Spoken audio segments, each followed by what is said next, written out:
I am the Alpha and the Omega, the first and the last. Come.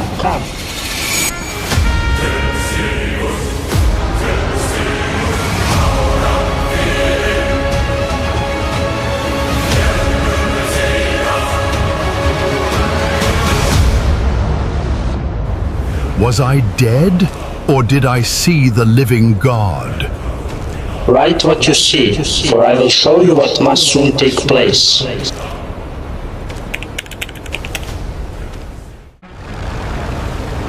Beasts crawling up out of the sea, stars dropping from the sky, and a dragon with 7 heads, a city made of gold, and 4 riders charging across the earth carrying war, hunger, and ruin behind them. This is not a nightmare.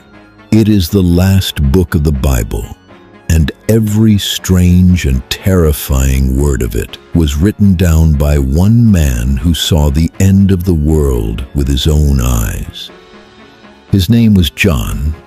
He was old, alone, and abandoned on a tiny island in the middle of the sea, left there by powerful men who wanted his voice silenced for good.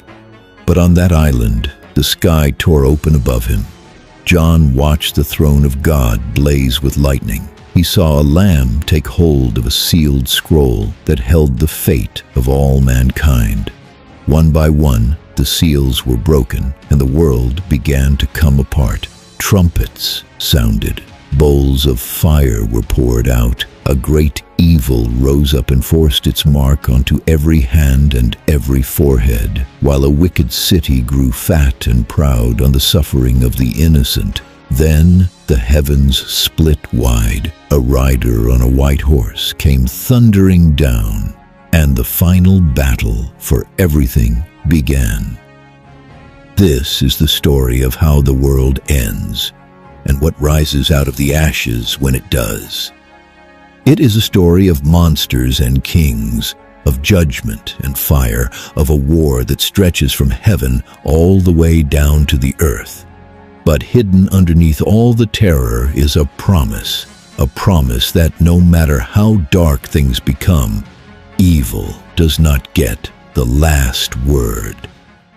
John was one of the 12 men who had walked beside Jesus all those years ago. They had shared meals together. Many evenings he had sat and listened to Jesus teach, soaking up every word. On the worst night of his life, he had stood near the cross, watching his closest friend be taken from him. And 3 days later, he had been one of the first to see the empty tomb with his own eyes. All of that had happened a long time ago now. Many, many years had passed since those days. Most of the other men who had followed Jesus were no longer alive. Some of them had given their lives for what they believed. Out of that whole group, John was one of the last ones left, an old man carrying a lifetime of memories. Even in his old age, he never stopped telling people about Jesus, and that is exactly what got him into trouble. The rulers of that time did not like this new faith spreading quietly through their towns and cities. They wanted it stamped out before it could grow any larger. And so they came for John. They arrested him and they sent him far away to a small, rocky island out in the middle of the sea. The island was called Patmos. It was a place of punishment, the kind of place where a person was sent to be silenced and forgotten. An old man, alone on a bare and wind-swept island. No family nearby, no friends to talk to. Nothing around him but the wind, the crashing waves, and the empty sky overhead. The people who put him there were certain they had shut him up for good. In their minds, his voice would simply fade away out on those rocks, where no one would ever hear from him again. They could not have been more wrong, because it was there, on that lonely island, on what seemed like an ordinary day, everything changed. John later wrote that he had been deep in prayer, his heart lifted up to God. Then, all at once, from somewhere behind him, came a voice. It was loud, louder than anything he had ever heard in his whole life. Ringing out like a trumpet, sharp and clear, it seemed to shake the very air around him. "Write down what you are about to see," the voice said. Slowly, John turned around to find out who was speaking. And what stood before him was so overwhelming that his legs gave way and he dropped to the ground as though all the life had gone out of him. When John turned, his eyes fell on a row of golden lampstands. 7 of them stood in a circle, glowing warmly in the dark, and walking among them was a figure unlike anything he had ever laid eyes on. At first glance, it looked like a man, yet it was so much more than a man. A long robe flowed down to his feet, with a band of gold stretched across his chest. His hair was white, white as fresh snow, white as soft wool. But it was the eyes that John could never forget. They were not soft and gentle. Instead, they blazed like fire, as though they could see straight through a person, all the way down into the deepest corners of the heart. Below the robe, his feet shone like metal pulled fresh from a furnace, glowing as if they just came out of the flames. When he spoke again, his voice rolled out like the sound of rushing water that seemed to fill the whole sky. Held in his right hand were 7 shining stars. From his mouth came a sharp sword. His face blazed so brightly that John could hardly bear to look at it. It was like staring straight into the noonday sun. There was no standing up for John. The sight was simply too much for him.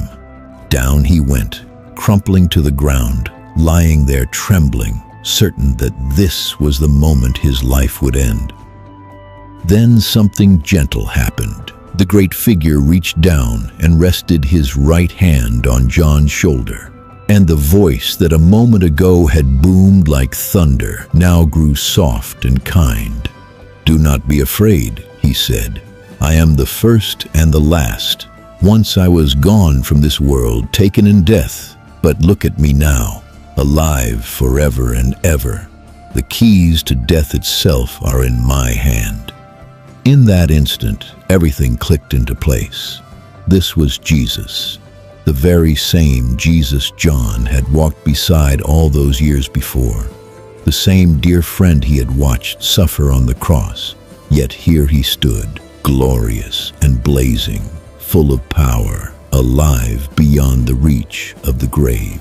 The man John had once shared simple meals with now stood before him as the king over all creation. And this was only the beginning of what John would be shown. But before the great visions could unfold, Jesus had something he wanted delivered first.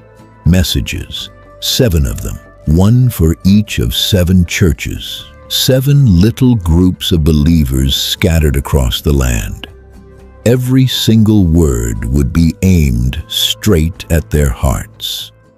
Those 7 lampstands John had seen each stood for a church, a real group of people living in a real town, doing their best to follow God in a hard and dangerous world. To every one of them, Jesus had a personal message.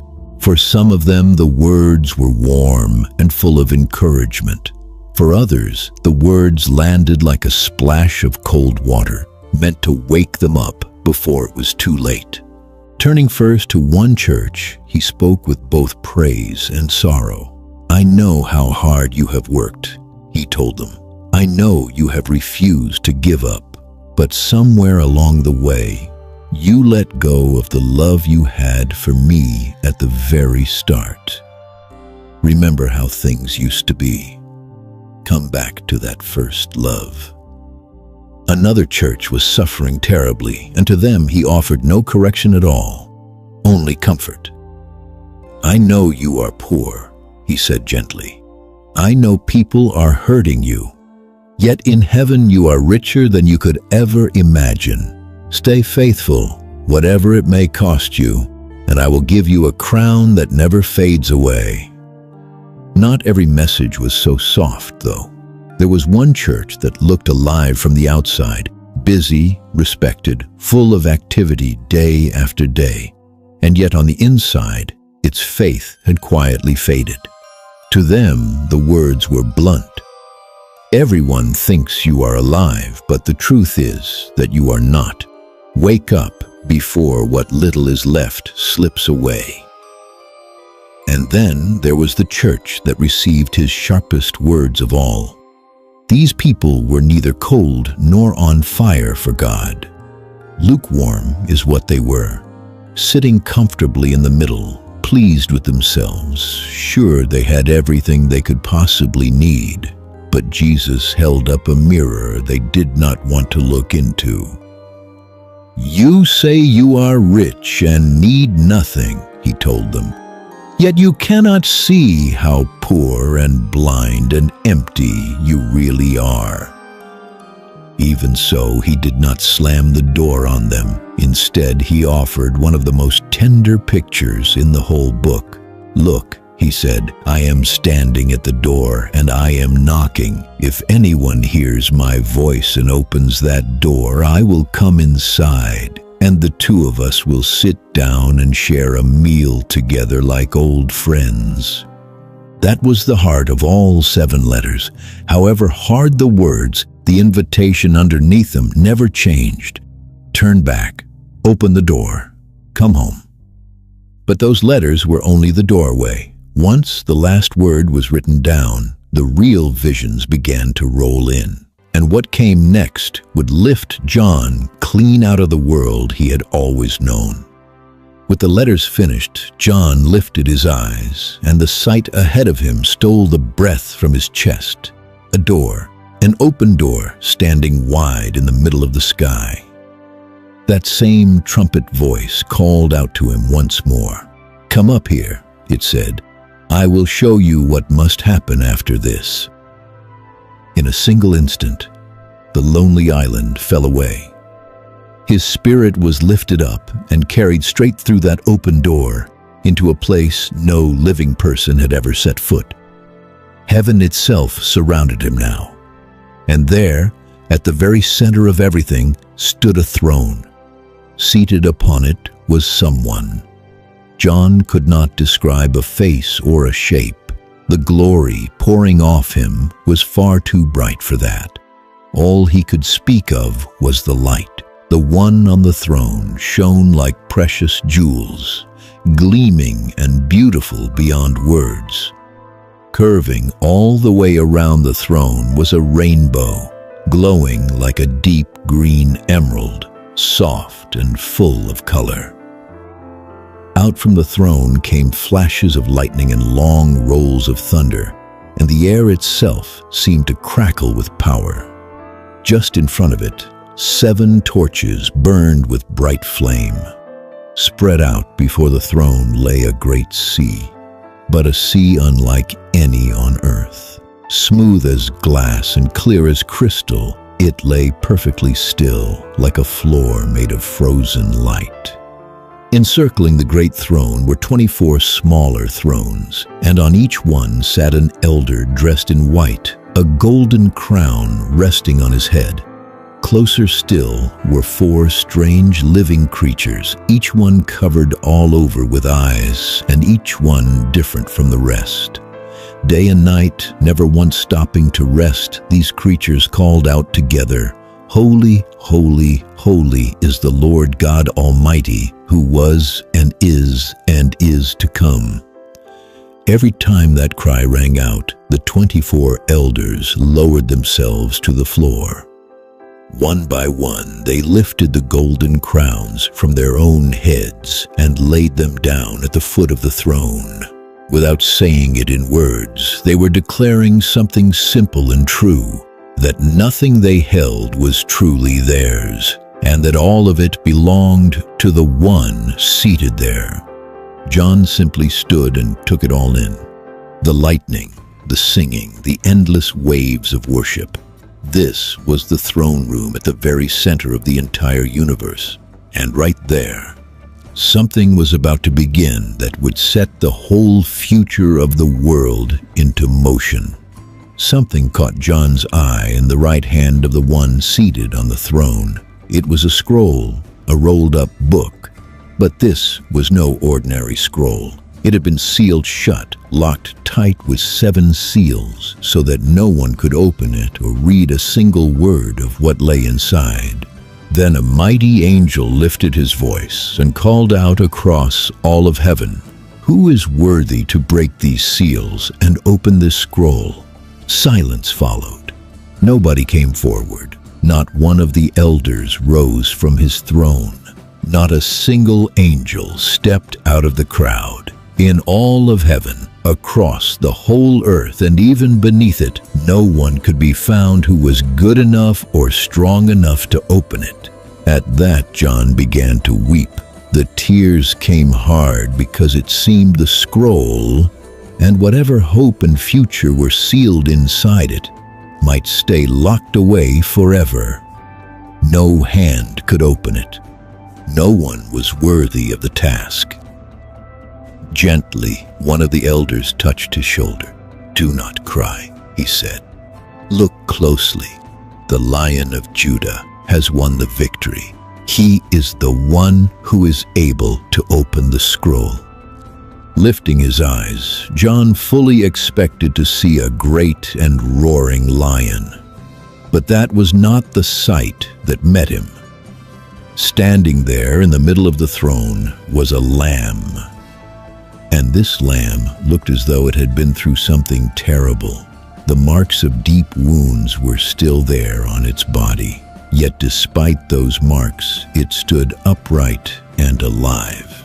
This was Jesus.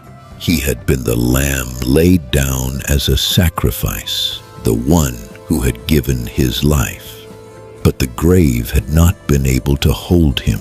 He had risen, and now he alone was found worthy. Stepping forward, the Lamb reached out and took the scroll from the hand of the one on the throne. The very moment his fingers closed around it, all of heaven erupted. The 4 creatures and the 24 elders bowed low before the Lamb. Then thousands upon thousands of angels joined the sound, far too many to ever count, until at last every living thing in heaven, on the earth, and in the sea lifted up its voice together in one enormous roar of praise. The Lamb, who had been wounded and given up, was the only one worthy to unlock the future. And now, one seal at a time, he was about to open it wide. The Lamb broke open the first seal. At once, John heard one of the living creatures call out, its voice booming like thunder. Forward galloped a white horse.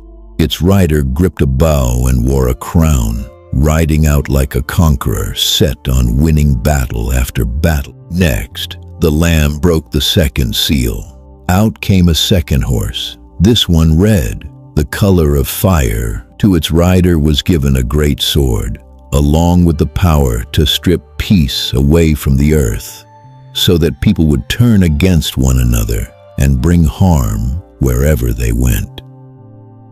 Then came the third seal, a third creature called Come, and out rode a black horse. Its rider held a pair of scales, the kind used to weigh out food, and a voice rang out about the price of wheat and barley, prices so steep that a man might work an entire day just to buy enough bread to make it through. This was hunger. This was famine, spreading slowly across the land. After that, the Lamb broke the 4th seal. The 4th creature called, Come! The last horse came out, and this one wore a sickly pale shade, the gray-green color of something with no life left in it. Its rider carried a name. He was called Death, and close behind him followed the grave itself. Together, the 2 of them were handed power over a great part of the earth, to take life away through the sword, through famine. These were the 4 riders, sweeping out across the world. Soon after, the Lamb broke open the 5th seal. What John saw next caught him by surprise. Beneath the altar were the souls of people who had lost their lives because they would not let go of their faith in God. Out they cried, "How long, Lord? How long until you set everything right?" To each of them was given a white robe, along with a word to rest a little while longer. Then the sixth seal was broken, and the whole world seemed to shudder. A mighty earthquake rolled across the land. The sun went black, the moon turned the deep red, stars fell from the sky like ripe figs shaken loose from a tree.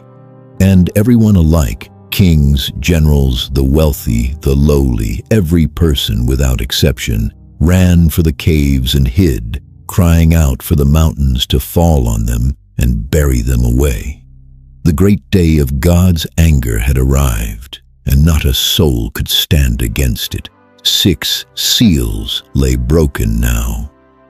But before the 7th, there came a quiet pause. And in that pause, John was shown something beautiful. Before things could go any further, John caught sight of 4 angels standing at the 4 corners of the earth. In their hands, they held back the winds, keeping them from blowing so that for a moment a deep stillness settled over everything. Then up rose another angel, carrying the seal of the living God. Out across the heavens, he called to the 4 angels who had the power to bring harm. "Wait. Do not touch the land or the sea just yet. Not until we have marked the servants of our God upon their foreheads." These were people who belonged to God. Before another wave of trouble could fall, he made certain they were marked, claimed, and kept safe as his very own. A vast number of them were sealed in this way. God had not forgotten his people in the middle of all the chaos. Their safety came first. Looking again, John saw something greater still.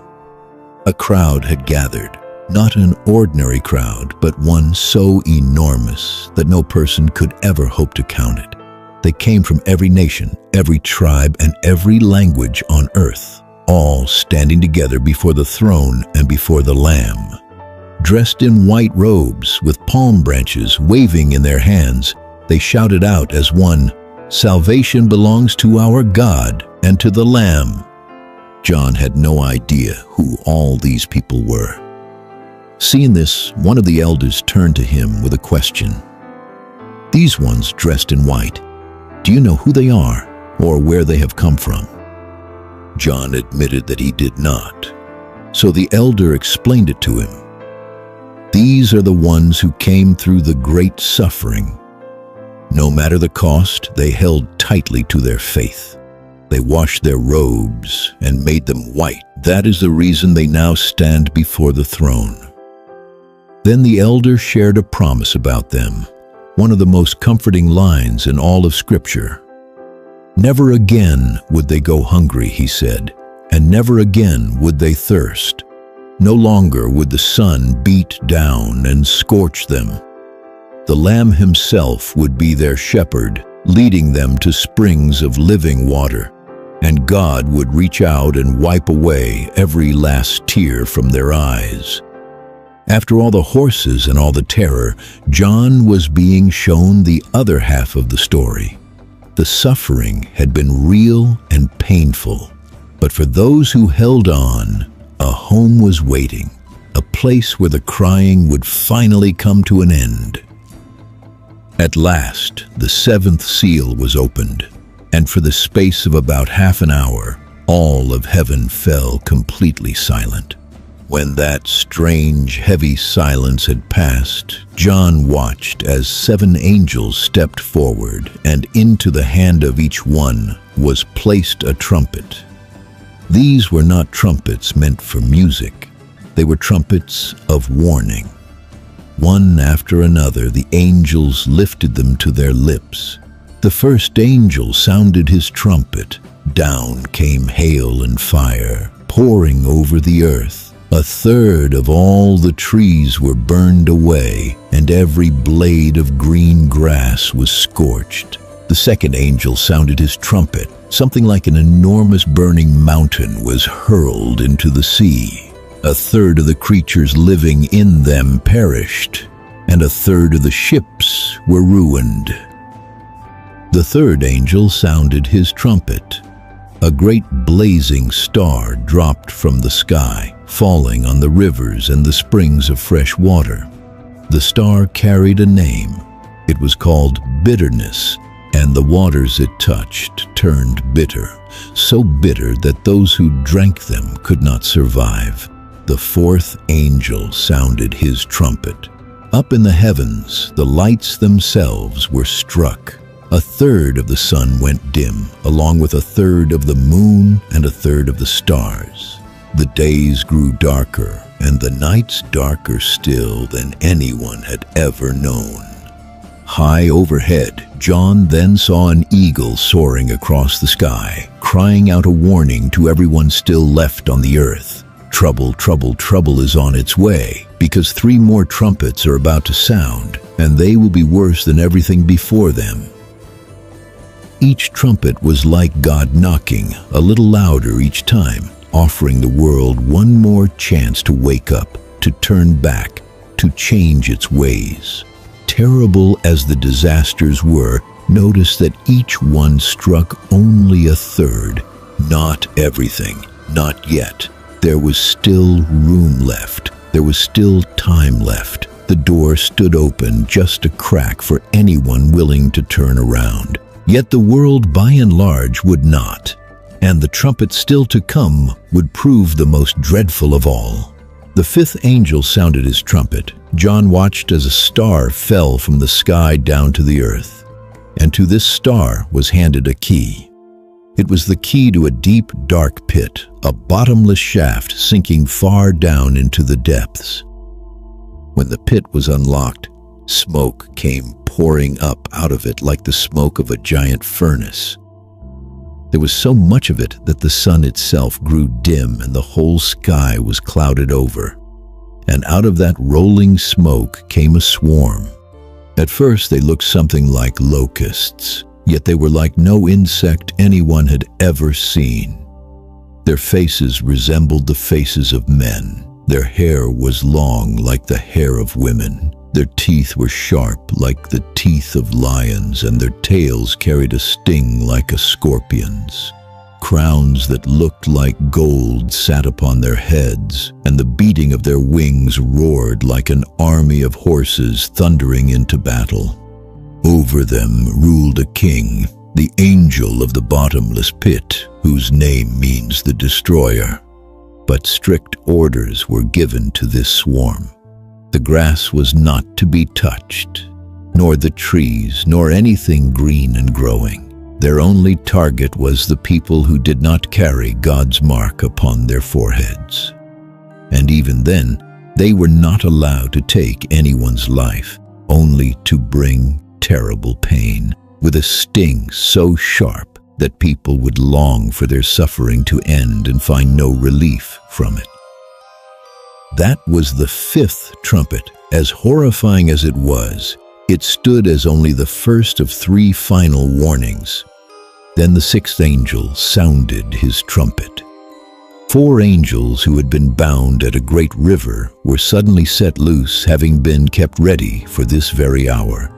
Behind them rode an army so vast that John was even told the number, 200 million horsemen. Fire and smoke poured from the mouths of their horses, and a great part of the world was swept away before them. Here lies the saddest part of the whole chapter. After all of it, after the swarm, after the army, after such great loss, the people who remained still would not change. Turning away from their evil was the one thing they refused to do.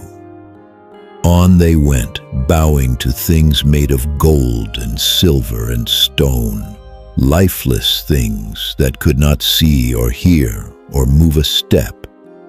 On they went with their lying. their stealing, and the harm they did to one another.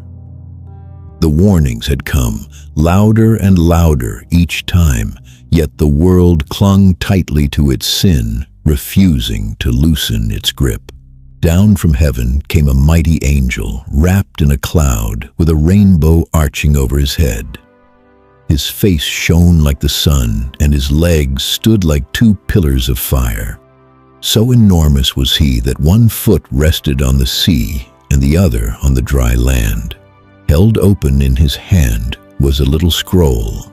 A great shout broke from his mouth, loud as the roar of a lion. As he shouted, 7 thunders answered with words of their own. John lifted his pen, ready to write down everything they said, but a voice from heaven stopped him short. "Seal up what the thunders spoke," it told him. "Do not write it down." It seemed there were some secrets that even John was not permitted to pass along. Then the angel told John to come and take the little scroll out of his hand and eat it. Stepping forward, John did exactly that, and just as the angel had warned, the taste in his mouth was sweet as honey. But once he swallowed it down, his stomach turned bitter and sour. That little scroll was God's own message, and that is just how God's message can be. Sweet because it is true and good and full of hope. Bitter because it also carries hard news, warnings that are heavy and painful to hold. John had to take all of it in, the sweetness and the bitterness together. Next, John heard about 2 witnesses. These were 2 men whom God would send out to speak his truth to the world for a set length of time. Great power rested on the 2 of them. Should anyone try to bring them harm, fire would come from their mouths. Whenever they chose, they could shut up the sky so no rain fell, and strike the earth with all kinds of trouble. As long as the work God had given them remained unfinished, no one on earth could lay a hand on them. But the day came when their work was complete. A beast rose up out of the pit and overpowered them, taking their lives. Their bodies lay out in the open street of the great city, and the whole world stared and celebrated. People threw parties and sent gifts to one another, delighted that the 2 troublesome witnesses had finally been silenced. For 3.5 days those bodies lay there in the street, and then the breath of life from God flowed back into them. Up onto their feet they rose. Terror gripped everyone who was watching. A loud voice called down from heaven, "Come up here!" And the 2 witnesses rose into the sky in a cloud, while their enemies looked on, frozen in shock. God's truth could be quieted for a moment, but it could never be put to rest for good. A great and wonderful sign now appeared in the sky. A woman stood there, glowing with light. The sun was wrapped around her like clothing. The moon rested beneath her feet, and a crown of 12 stars circled her head. She was about to give birth, and the pains of it made her cry out. Then a second sign appeared, and this one was terrifying. A huge red dragon filled the sky with 7 heads and 10 horns, and a crown upon each of its 7 heads. Its tail was so massive that it swept 1/3 of the stars right out of the heavens and hurled them down to the earth. Coiling itself in front of the woman, the dragon waited and watched. The instant her child was born, the dragon moved to strike. But the baby was snatched away to safety, caught up to God and his throne. As for the woman, she fled into the wilderness, to a place God had already prepared to keep her safe.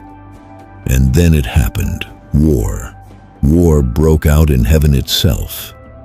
There was a mighty warrior angel named Michael, and together with his angels he went into battle against the dragon and the dragon's angels.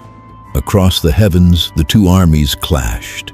In the end, the dragon could not win. He simply was not strong enough. Down he was thrown, and here John was told exactly who this dragon truly was. He was the ancient serpent. He was the devil. He was Satan, the one who had been deceiving the whole world from the very beginning of time. Hurled down to the earth he went, and his angels along with him. A loud voice rang through heaven, full of celebration because the great accuser had at last been cast down.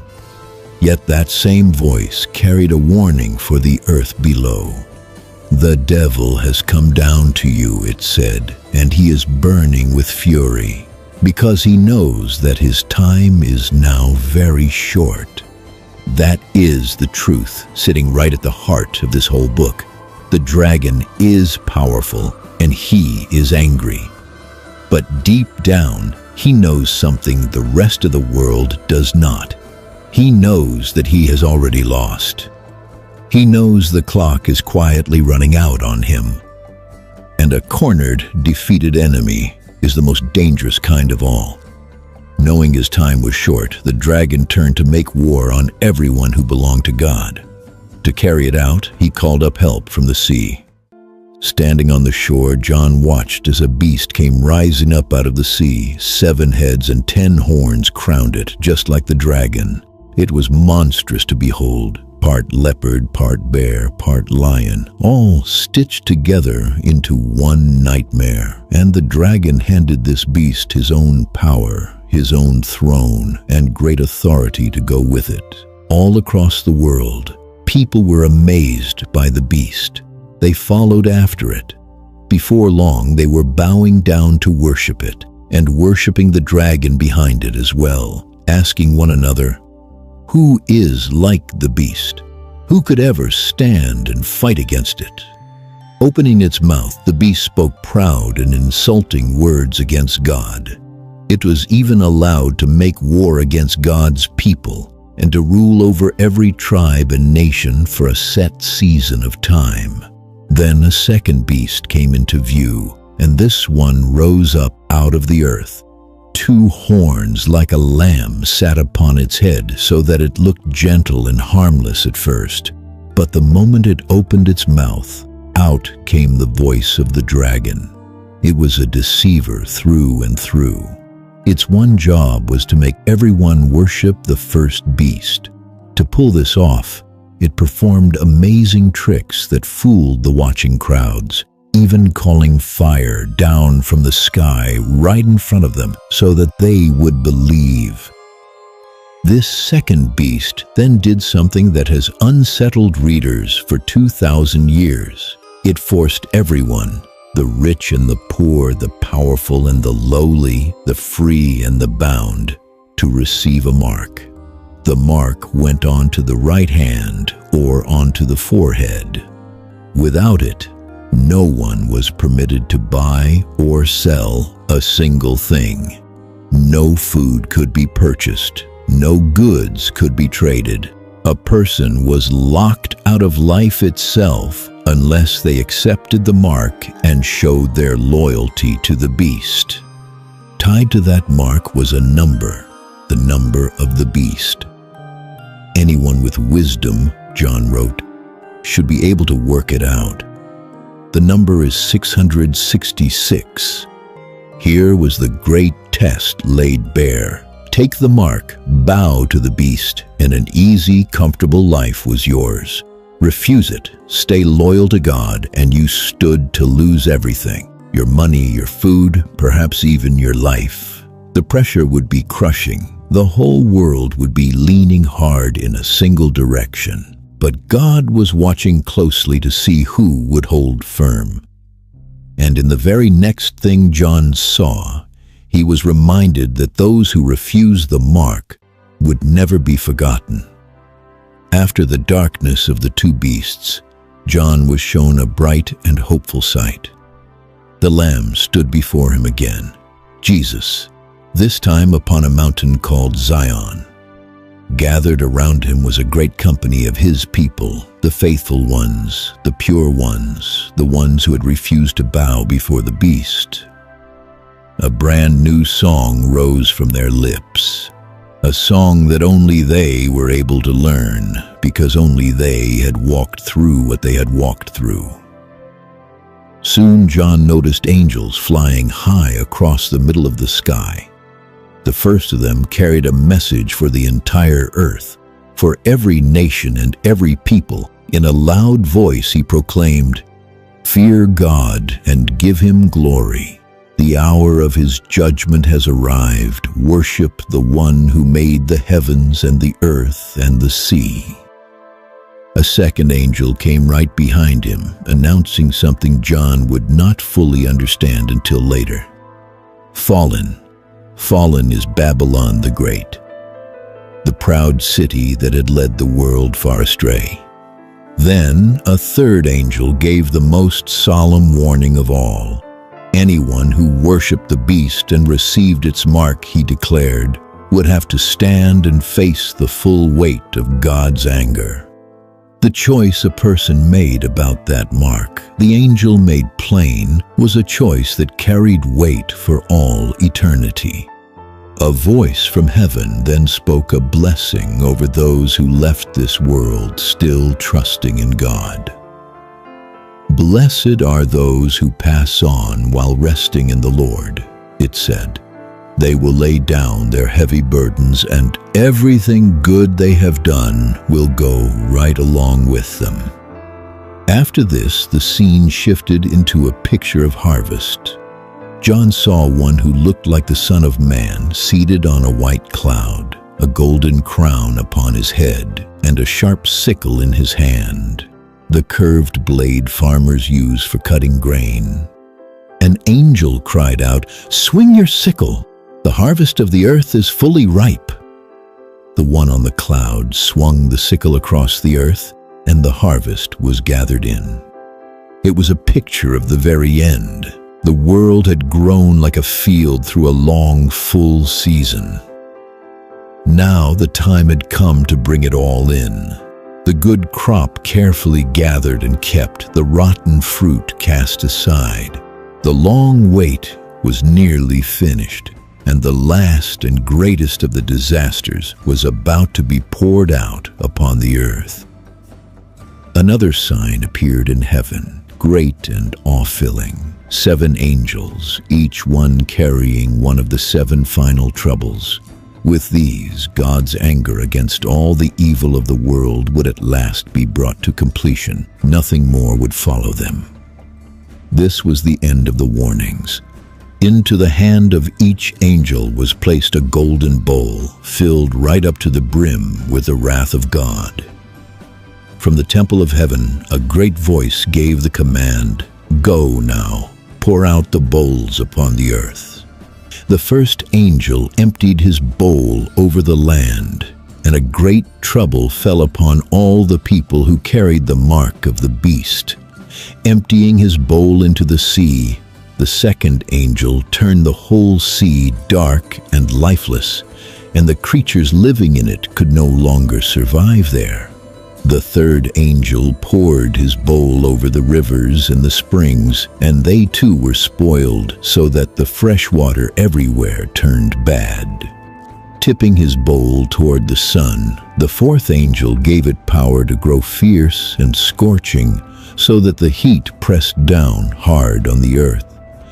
Yet even then the people would not soften their hearts. Instead of turning to God, they only cursed his name. The fifth angel emptied his bowl right over the throne of the beast itself, and its whole kingdom was plunged into thick darkness. The light went out across the beast's empire, and still the people would not change their ways. When the sixth angel poured out his bowl onto the great river, its waters dried up, opening a path for the kings of the earth to bring their armies through. Together they gathered at a place with a famous name, Armageddon, to make their final stand. At last the seventh angel emptied his bowl into the air. From the throne came a mighty voice, speaking just 3 words, "It is done." Flashes of lightning split the sky, Thunder crashed, and the ground shook with the greatest earthquake the world had ever felt. So violent that the great city broke into 3 pieces. Mountains vanished away, and islands slipped beneath the waves. Giant hailstones, each as heavy as a boulder, came falling from above. The bowls were empty now. God's long patience had finally run all the way out. And so the spotlight turned to that great and wicked city, the one the angel had called Babylon, to reveal exactly how it would fall.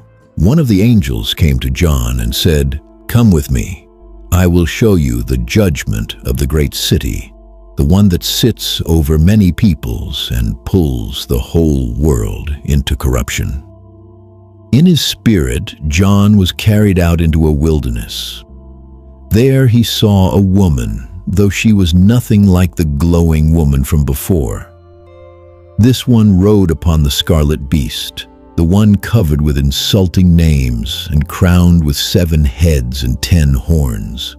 Purple and scarlet robes draped her shoulders, and she dripped with gold and jewels and pearls. A golden cup rested in her hand, but the cup was filled with filth and with the evil of all her sins. Across her forehead a name was written, Babylon the Great, the mother of all the world's corruption. This woman, this city, stood for the whole proud, glittering, godless way of the world. A world in love with money, with luxury, with pleasure above all else. A world that trampled the weak to feed its own endless hunger. And John saw that she was drunk on the lives of God's faithful people, whom she had hunted down and taken from the earth.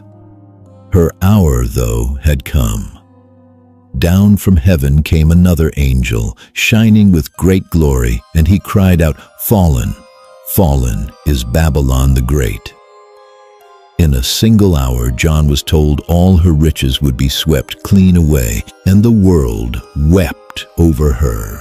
The kings who had partnered with her stood and mourned as they watched the smoke of her burning climb into the sky.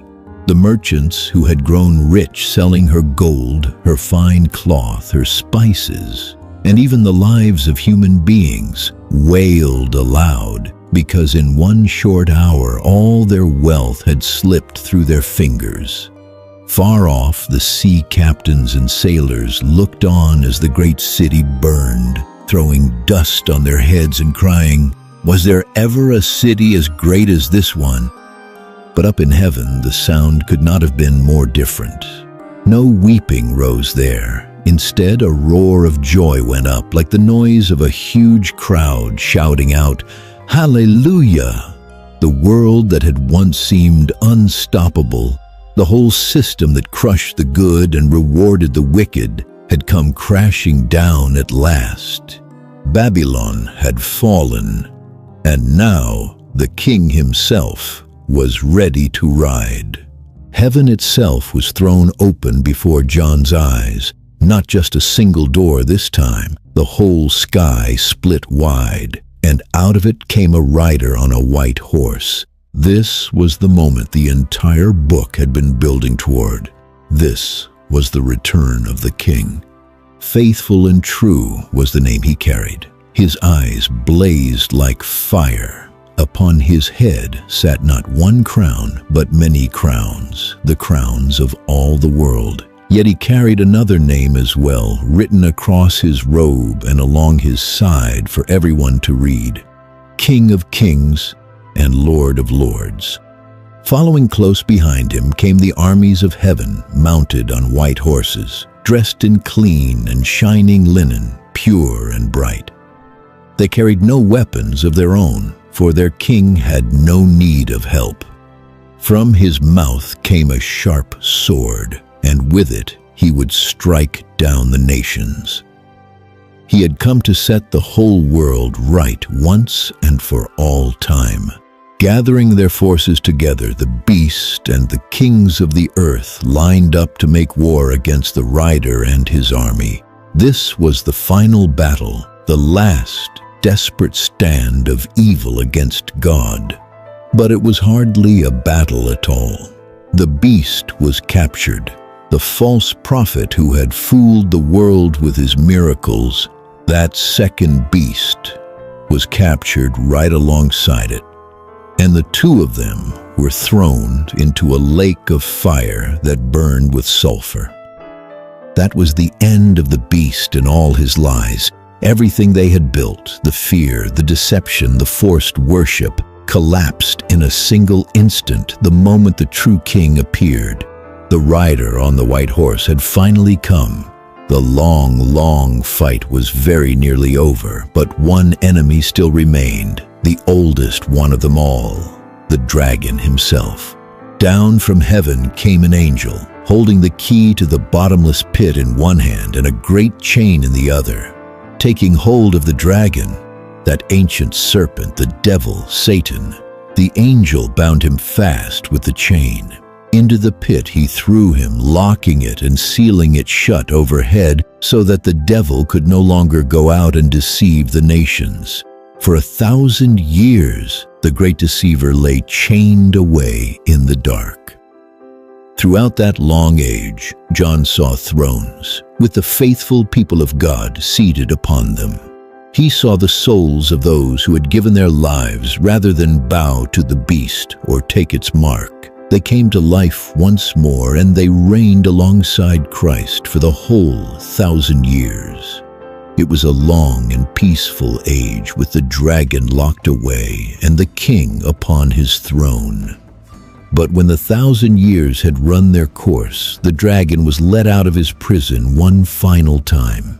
The instant he was free, he went straight back to the only thing he had ever known. Out he went to deceive the nations, gathering them for one last war. He pulled together an army as countless as the sand along the seashore, and they marched across the earth until they had surrounded the city of God's people. For a moment, it looked like a hopeless siege, but the battle never even got started. Fire came down out of heaven and consumed the entire army in a single moment. And then came the dragon's end. The devil, who had deceived the world from the very beginning, who had fought against God across every page of this book, was thrown into the lake of fire, the same place where the beast and the false prophet already were. There he would remain forever. The old serpent was finished. The enemy who had whispered his lies since the garden, who had hunted God's people across the whole long story of the world, was gone for good. Evil had run completely out of moves. The only thing left now was the final reckoning, the judgment of every soul that had ever lived. Then John saw it, a great white throne, and someone seated upon it whose presence was so pure and overwhelming that the earth and the sky themselves fled away from before him. There was nowhere left to hide. Not a single corner of all creation remained to run to. Gathered before the throne stood the people who had passed from this world, every one of them, great and small, kings and beggars, the famous and the long forgotten, every person who had ever lived. The sea gave up those it had taken. The grave gave up everyone it had been holding. No one was missing. Not a single soul was overlooked. Then books were opened. Inside them was written the record of everything. Every deed, every word, every quiet hidden thing that people had been sure no one would ever uncover. And each one was judged by what stood written in those pages, by the things they had done. But there was one more book, the most important of them all. It was called the Book of Life. Written inside it were the names of everyone who belonged to God, everyone who had placed their trust in the Lamb. This was the book that truly counted. The question was never how famous a person had been, nor how wealthy, nor how clever. There was only one question that mattered in the end. Was your name written in the Book of Life? Anyone whose name could not be found in that book was sent into the lake of fire, the same place the dragon and the beast had gone. And John was told that this, the lake of fire, was the second death. It was the final and complete end of all evil, all rebellion, all darkness.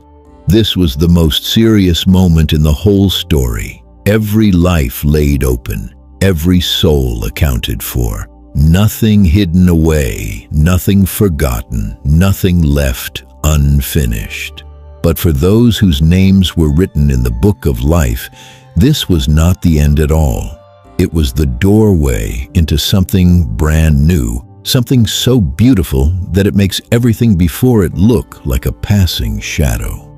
The old world, the one full of war and tears and dragons and beasts, was gone. Even the sea, which all through the book had been the place that monsters rose out of, was no more. Everything had been made new.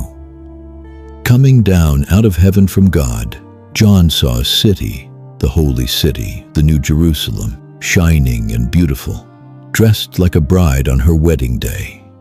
From the throne, a loud voice rang out, speaking perhaps the most comforting words in the entire Bible. Look, God's home is now among His people. He will live right here with them. They will be His people, and He Himself will be their God. With His own hand, He will wipe every tear from their eyes. No more death will there be. No more sadness, no more crying, no more pain, for the old things, every last one of them, have passed away forever. The one on the throne then said, "Look, I am making everything new." After this, an angel showed John the city up close, and it was beyond anything words could hold. The whole place glowed with the glory of God, shining like a precious jewel, clear as crystal. A great high wall surrounded it, set with 12 gates, and every single gate was one enormous pearl. Pure gold made up the streets, gold so pure that it was clear like glass. The walls themselves were built of every kind of precious stone, sparkling in every color imaginable. Something was missing, though, and John noticed it right away. Nowhere in the city was there a temple, no special building set apart for going to meet God. The reason was simple. God Himself was already there, everywhere, filling the whole city through and through. Neither sun nor moon was needed either, because the glory of God lit up everything, and the Lamb was its lamp. Never again would there be any night. The gates would never need to close, for there was nothing left in all the world to be afraid of. Straight through the middle of the city flowed a river, the river of the water of life, clear as crystal, pouring out from the throne of God. Along its banks grew the tree of life, the very same tree that had stood in the garden at the beginning of the world. The whole story had come full circle. What was lost at the very start had been handed back, this time forever. And the very last promise was this: God's people would look upon His face. They would live with Him and reign at His side forever and ever and ever. That is how the strangest book in the Bible comes to a close. Not with fire, not with a beast, not with darkness, but with a city of light, a river of life, and every last tear finally wiped away. We started with one lonely man on a rock in the middle of the sea, and we ended in a city of pure gold, shining with the light of God Himself. Along the way, we saw some frightening things. We watched the seals break open and the 4 riders charge out. We heard the 7 trumpets sound. We saw the dragon, the beasts, and the mark forced onto every hand. We watched a proud and wicked city burn to the ground in a single hour. But here is the thing I want you to remember. This was never really a book about fear. Yes, it is dark in places. Yes, it is strange, but under all of it, there is one simple message. Evil does not win.